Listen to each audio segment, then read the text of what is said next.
next question on the board. Shalom, Rabbi.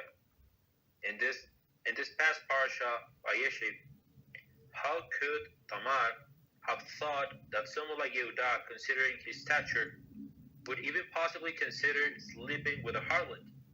It's like someone paying a harlot in today's times, thinking they can seduce a giant Torah scholar. As Shalom. Okay, so that's an amazing question. So Tamar has this prophecy.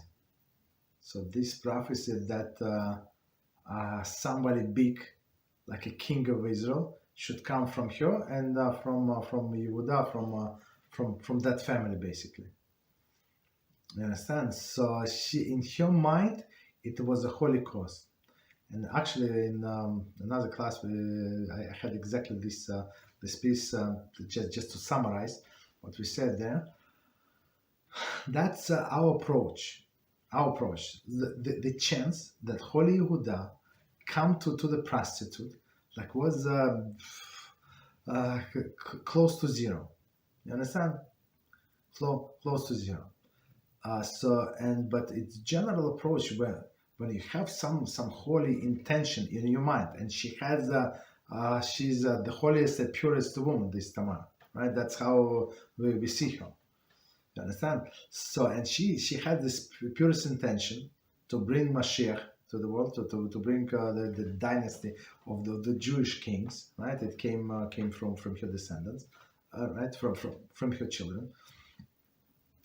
Then you just do whatever you can, and HaShem is going to do the rest, right? And the Medrash that said that Yehudah, he was watching his eyes. He was like, saw somebody with a corner of his eyes. He crossed the street. He was trying to go different direction. But what?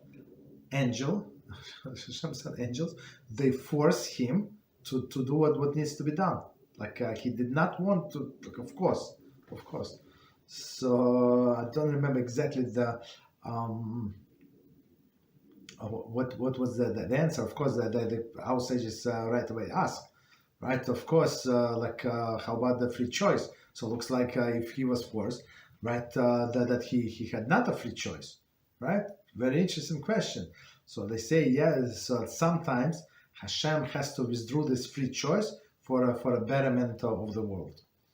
Understand? Same as the free choice of the kings is withdrawn from them, right? Rulers, for the betterment of the world. So same is here. It was one time, it's done, and it's one idea. And second day, again, it's a lesson for us forever and ever. Don't try to resolve all of the issues. Some people are trying to calculate everything in their life like 7 steps ahead. So Hashem said, do as Tamar did. She had this holy mission. You just start the mission.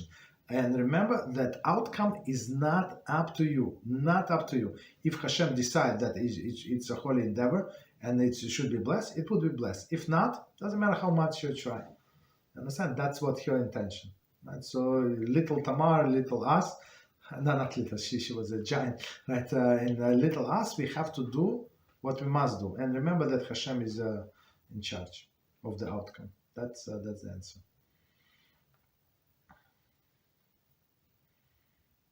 Thank you very much, Rabbi. You're welcome.